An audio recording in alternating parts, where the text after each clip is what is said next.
Hello, welcome. I'm happy you're here. This is going to be a fun one. It's going to be weird, so just strap in for it. And excuse me if I'm not as vibrant. I don't feel well, but we're not stopping recording. If you let others decide how you feel, and if you let the news or social media or other people's opinions, honestly, whatever, anything really, if you let anything dictate your emotional state other than yourself, then you are being controlled. You are in the simulation. And you might not even know it's there. Because if that's the case, then you're not in control of your own environment. So, therefore, the logical and yet terrifying approach to beating this is to let go of all emotions and to just observe. And here's where the drop off's going to come in because people are going to be like, what is this guy talking about? So let me explain. The easiest way to control another person is to intentionally make them feel something. It's as easy as that. Now imagine you're in the shoes of somebody trying to control millions, maybe billions of people.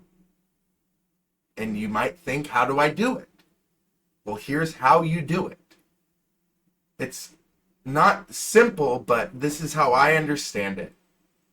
You make somebody outraged because anger locks people into their screens. It allows you to feed them more of what you're trying to feel in order to provoke an emotion. And it hijacks their attention.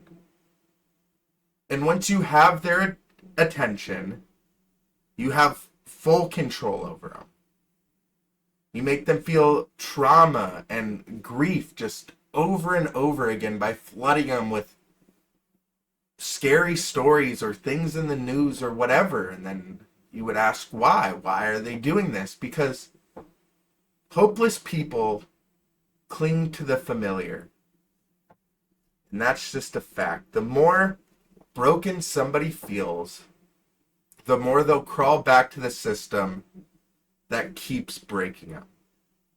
And that is a really sad fact to understand. It's the same reason why you hear constant stories about people going back to their abuser, their oppressor, and you're like, why did you do that? Because there's something in our psychology that makes us kind of feel comfortable with being mistreated for some reason.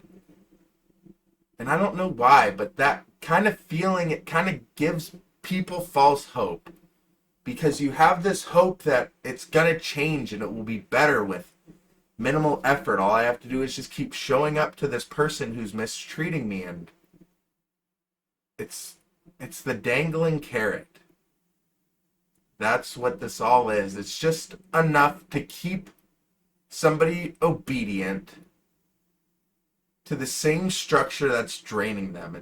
You're just giving that person enough to feel like there's a change while there's no change at all. It's just classic manipulation, and I think that's going on at a big level. I don't mean to get too crazy, but it's the psychology of thinking that you're getting somewhere, but you look down and you're on a treadmill. And finally, I think that fear is a huge thing that's being used because fear silences people. Fear does not allow people to speak how they want to. Fear makes people wear masks while saying this kind of stuff because they're fearful of what others in the system are going to do or say. And fear keeps people small. When you intentionally trigger these emotions in somebody, you trigger behavior, and that is a cause and effect. And that's with everything. Everything needs a cause and effect. And everyone who has power over a large population knows this power dynamic. Everybody who is in charge of millions of minds knows that this is a real thing in order to capture people's emotion, invoke emotion, and then play off that emotion. And I'm only here to bring awareness to this. I'm not here to try to manipulate you or anything. I'm just trying to bring awareness to this is some strategies that are going on, because awareness leads to progress. Progress leads to change. And the entire goal of the system is to make sure that you would never have either of them. So you don't progress, so you can't change.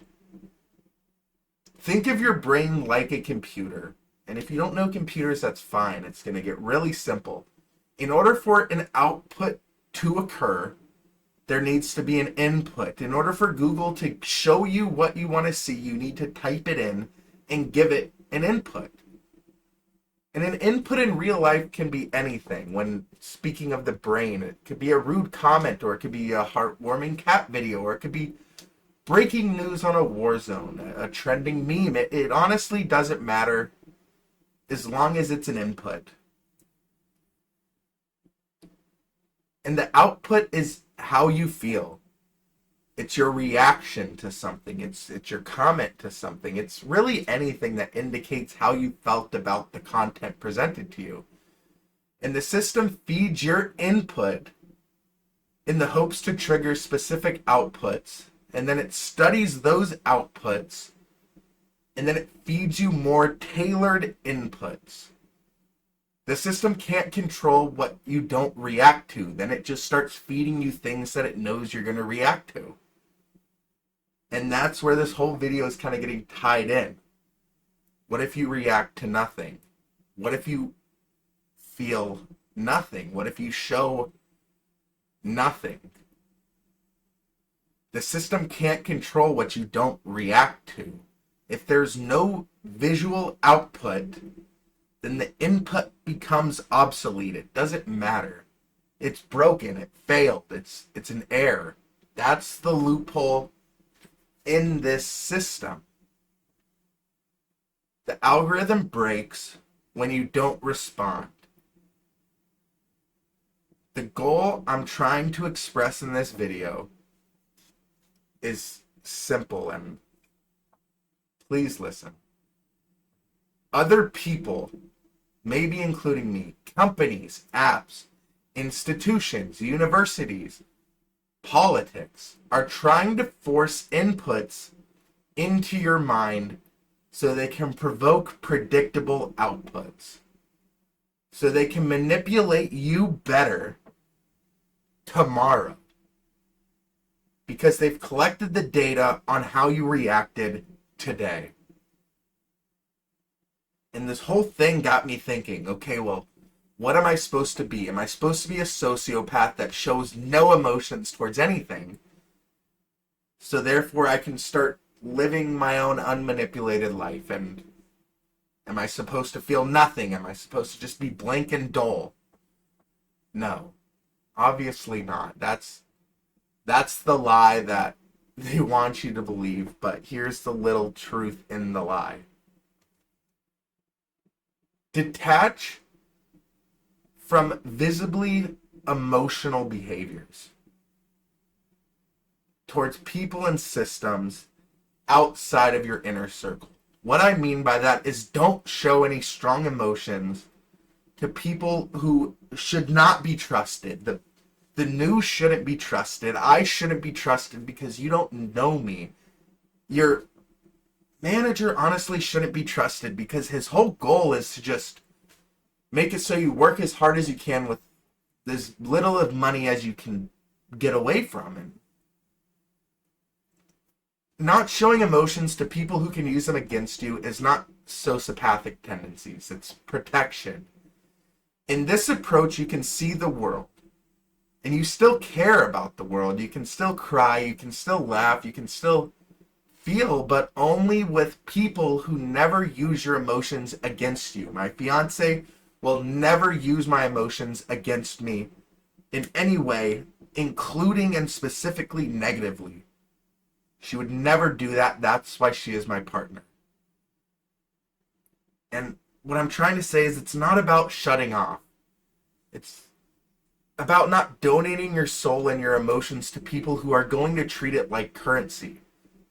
Let me give you an example, and I'm not admitting guilt. This is all hypothetical because I don't get these kind of numbers, but let's say I get 100 comments on a video, and the comments go along the lines of mystery monologue. I cried the whole time while watching this. It was so beautiful. I felt such emotion towards this video, and then I can look up in my analytics how long that those people have watched the videos, and if it's super high and I get a lot of money from it, what do you think I'm going to do? I'm going to exploit that if I'm a piece of garbage. If I was a piece of garbage, I would intentionally chase those responses that inflict emotion. I'd tailor every one of my videos to hit some sort of emotional output from my viewer in order to keep giving me inputs on how to make my videos better. I would lie in my videos. I would go above and beyond of hyperbole to make it so I can keep getting responses out of people, so I can keep getting paid. And that's disgusting, and I know that's happening because we've introduced money and monetary gain into something that was always supposed to be personal. And I think if I were to do that, that would just be me exploiting emotional output for personal gain. And I think the system does it every day. So before I end this, I'd be doing you a disservice if I didn't tell you what I think helps. Delete social media. Yeah, even YouTube. And I'm directly telling you to delete it and not watch my content. Don't watch anybody's content. It's trash. In the same sense, I am trash. I'm wasting your time. All of this is carefully done to provoke you, even if it's unintentional. Because that's what gets views, is provocation, is other people having an emotional reaction to your content. So disconnect, and once you disconnect, you'll start seeing clearly. You'll realize you're in full control of your emotions again, finally. You're seeing only what you choose to see, not what an algorithm tells you to see. Disguise this choice, and nobody is injecting their emotional triggers into your mind without your consent. And when you get to that point,